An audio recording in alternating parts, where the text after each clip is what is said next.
Oi, meu nome é Rafael e eu tô aqui para explicar como é que foi a minha primeira prova com o Zuko do segundo trimestre com o tema de timers. O que que ele pediu e como é que eu fiz o meu código. Tá bem? Primeira coisa, ele pediu para conectar um display de 7 segmentos nos pinos do ARM e duas chaves também. Então, para quem não sabe como é que funciona um display de 7 segmentos, ele é basicamente 7 LEDs ligados no mesmo componente. Só que eles são meio diferentes, eles têm essas coisas aqui, sabe? O que nos permite fazer números, conforme a gente liga números ou letras, conforme a gente liga certos pinos. Bom, como está aparecendo aqui no GIF, cada um desses pinos é equivalente a um LED do display de 7 segmentos. Tudo bem? Então, ligando, por exemplo, uma certa combinação específica de pinos, eu posso fazer números assim. Como, por exemplo, se eu botar nível alto aqui, eu vou ligar esse LED. Aqui, eu vou ligar esse aqui. E aqui, eu vou ligar esse aqui. Aqui, eu vou ligar esse aqui. E aqui, eu vou ligar esse aqui. E assim eu vou formar o número 3, como está aparecendo aqui. Tá bem? Uma questão também que o Zuko pediu bastante e que sempre tem que tomar muita atenção é o ponto. Ele gosta de fazer essas coisas de piscar o ponto a uma certa frequência enquanto está exibindo a contagem. Isso é uma coisa bem específica que tem que lembrar muito, porque geralmente ele vai pedir para botar tudo isso aqui no mesmo GPIO. Ou seja, todos no GPIO A, no GPIO C, no GPIO B, tanto faz. Mas quando todos estiverem no mesmo GPIO, isso aqui tem que agir independente disso aqui. Isso é uma questão meio difícil que demora para pegar. Tá bem, então eu vou mostrar aqui como é que foi feito o código. Então aqui uma combinação de chaves normal, né? Chaves, tipo com Deep Switch. Normal, nada que não saibam, mas aqui, por exemplo, ele pede duas chaves, tá? Um Deep Switch. Então, se a primeira estiver ligada, ou seja, só essa aqui para cá, vai acontecer uma coisa. Se a segunda estiver ligada, ou seja, essa aqui em 0, essa aqui em 1, vai acontecer outra coisa. Se as duas estiverem ligadas, as duas em 1, vai acontecer uma coisa. E se as duas estiverem em 0, vai acontecer outra coisa. Bom, então vamos ver quais são as especificações aqui que ele deu, tá? Se nenhuma chave estiver pressionada, o display deve exibir a contagem de 0 a 5 em uma frequência de 200 Hz e o ponto desligado. Se a primeira chave estiver pressionada, o ponto deve piscar a uma determinada frequência. Se a segunda chave estiver pressionada, o display deve exibir a contagem de 0 a 5 a uma frequência de 200 Hz e o ponto desligado. Se as duas chaves estiverem pressionadas, o ponto deve piscar a uma determinada frequência diferente da anterior. Tá bem, então, é o seguinte. A primeira coisa que eu fiz foi fazer defines para as minhas frequências, para o meu ARR e meu PSC. Para quem viu o vídeo anterior, isso aqui já tá barbado. Eu só queria explicar uma coisinha antes, que sempre que tu vai definir o teu PSC e o ARR, tu tem que botar esse menos um aqui, depois. Por quê? Eu também não sei. É uma coisa da arquitetura do hardware. Eu sabia uma época, mas hoje eu não sei mais. Mas não importa muito. É só lembrar que tem que colocar esse menos um aqui, tá bem?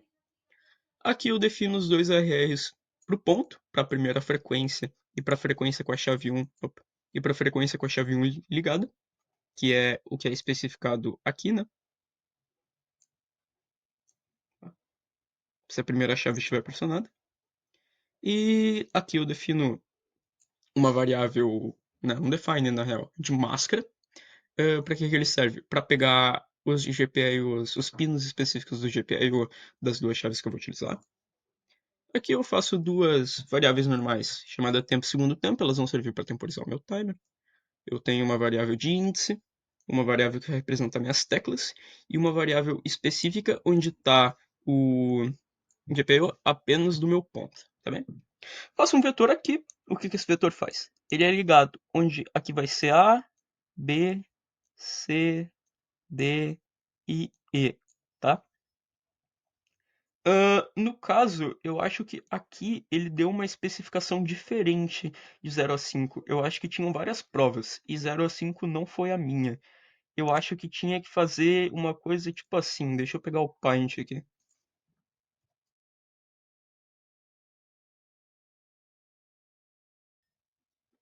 Tipo, deixa eu pegar uma coisa melhor. Assim. Começava assim, tá ligado? Daí ia pra cá, aqui, aqui, aqui e aqui. e resetava. Daí começava primeiro aqui, depois assim, depois assim, depois assim, depois assim e depois assim. Eu acho que foi um negócio parecido com esse aqui. Daí tu tinha que fazer o negócio ficar fazendo isso aqui em uma determinada frequência, tá? Então, basicamente o que eu fiz é aquele mesmo negócio que eu já expliquei no vídeo de GPIO, então se não tiver entendido, é só voltar lá e ver. Então isso aqui do vetor já não é novidade. Ah, aqui é uma coisa meio diferente. Aquele negócio que eu expliquei, tudo do timer, funciona assim, ó. Primeira coisa, o bit de estouro, né? Então, ah, eu vou pegar o bit de estouro, aquele negócio lá que eu tinha explicado, que quando o timer termina de contar, ele sinaliza, fazendo essa operação aqui. Onde eu estou dizendo qual é o meu timer, no caso aqui eu quero usar o timer 11, apontando para o registrador que sinaliza o bit de estouro, e fazendo uma operação E com o define do bit de estouro, que é tinha CR e F. Isso aqui basicamente vai ser a mesma coisa, sempre. A única coisa que tu vai ter que mudar, tipo, se tu quer o timer 10, tu bota o timer 10 aqui, o timer 8, o timer 2 e tudo mais. Mas é absolutamente a mesma coisa para tudo. Então, não precisa não precisa mudar isso aqui. Basicamente, eu armazeno ele numa variável, só porque eu gosto de deixar mais limpo o código. Então, eu gosto de sinalizar bem que isso aqui é o meu primeiro tempo, tá? Aqui, eu estou fazendo com que no meu ODR esteja sempre armazenado a posição do vetor em função de i. Isso aqui também é uma coisa que eu já expliquei no vídeo de GPIO, então meio que tanto faz agora. GPI ODR, bom, o contador sempre vai ser independente do ponto. Então, toda vez que isso é uma coisa que vai fazer muita diferença, essa linha de código aqui, eu demorei muito para perceber, porque isso aqui vai fazer com que o ponto não seja dependente do resto do teu GPIO.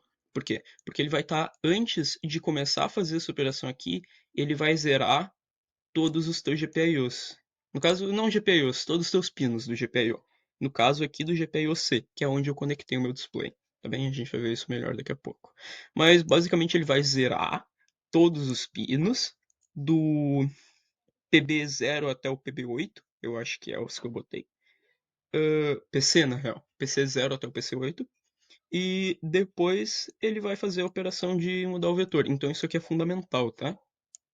Nessa linha de código, eu diria que é a mais importante do código inteiro. O igual negado, como vocês sabem, zero. Então, aqui em vez de 1 vai virar zero. Aqui em vez de 1 vai virar zero. E tudo isso aqui vai se tornar zero. Tá bem?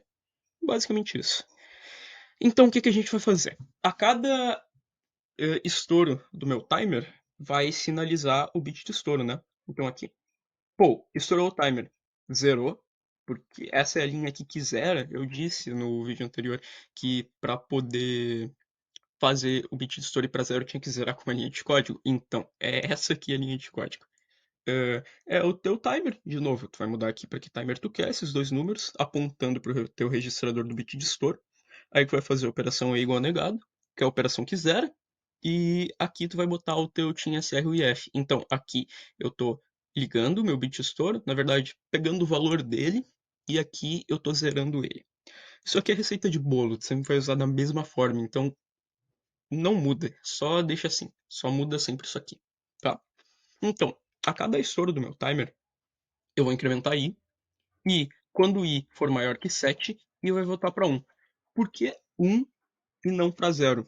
Porque o 1, aqui ó, o 0 na real, a posição 0 do meu vetor, é todos desligados. E eu acho que o Zuko ele pediu para não chegar em todos desligados, mas eu deixo a posição 0 para poder desligar ele quando eu pego o ponto, tá bem? Então tá.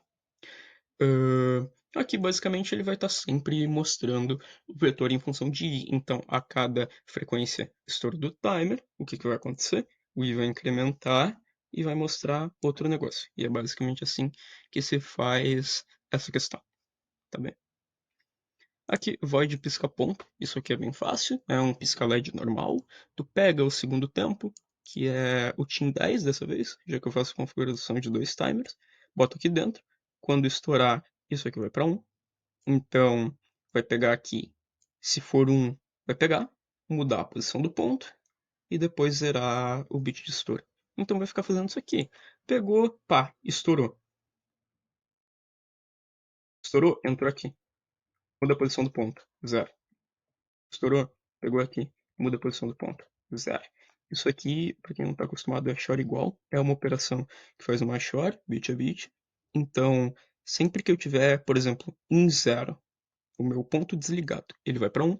E quando eu estiver em 1, ele vai para 0. Então ele vai ficar fazendo essa operação. E isso é basicamente o fundamental do PhysicaLED. Aqui eu faço nada muito diferente. É a mesma coisa do GPIO, então quem viu o vídeo do GPIO já tá tudo tranquilo. Aqui tem uma coisa diferente, que esse é o negócio que eu ligo meus timers. É um outro registrador. Não é o Abner, que muita gente diz, é o Apburn agora. Esse aqui, eu vou apontar para ele, fazer o igual, pegar e meter esse define aqui, que é do meu team 10, e esse define aqui, que é do meu team 11. Então eu liguei os dois timers. Aqui, nas configurações do timer, o que eu faço? Primeiro, para mim atribuir o valor de um PSC e de um ARR para ele, eu vou pegar o meu timer, apontar para o PSC e botar o valor que eu quero, assim como no ARR também. E esses negócios aqui, eles estão como defines lá em cima. Ou seja, quando eu estou botando define frequência PSC, o que eu estou botando é o meu 16.000 menos 1. E frequência 220, que é os 220 Hz que ele especificou aqui, é 1000 menos 1. Então eu vou estar botando isso aqui. Tá. Aqui é o CR1, é o negócio, o registrador negócio, né? Que vai habilitar a tua contagem e também vai habilitar aquele registrador que eu tinha comentado no vídeo anterior, que é o warp, para te poder mudar a frequência do teu RR. Então aqui eu vou ter o meu CR1, vou botar igual, e Team CR1C Enable vai habilitar a contagem. Então ele só vai começar a contar quando eu habilitar isso aqui. Se eu deixar isso aqui em 0 ou esquecer de habilitar no meu código, o timer não vai estar contando, então o código não vai funcionar. E aqui eu boto uma OU e ativo o warp. Isso aqui são defines também, não precisa muito entender por que isso está aqui, só é receita de bolo também. Então eu vou ativar o CR1, ou seja, iniciar a contagem, e ativar o warp, tá bem? Então, aqui é a configuração do timer 10, que o timer 10 é o ponto.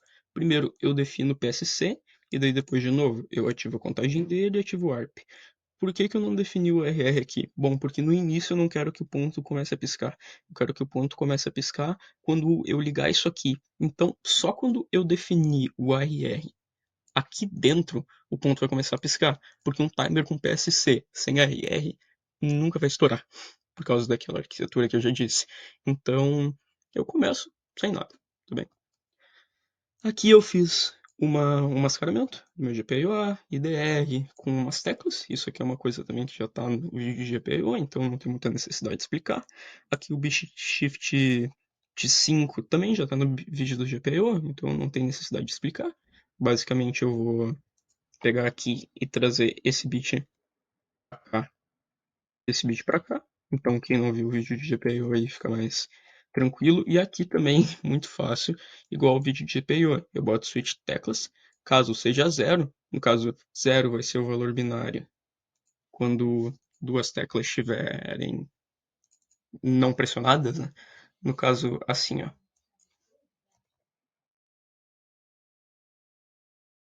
Isso aqui igual a zero.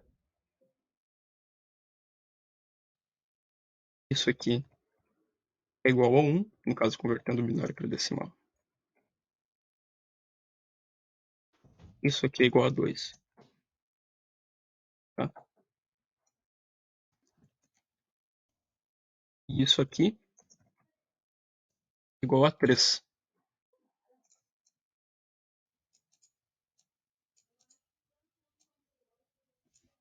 Então aqui está o Deep Switch. Quando essas duas estiverem ativadas, aqui vai ser 1 e 1, então vai ser 0B 1, 1. Quando as duas estiverem em baixa, vai ser 0B 0, 0.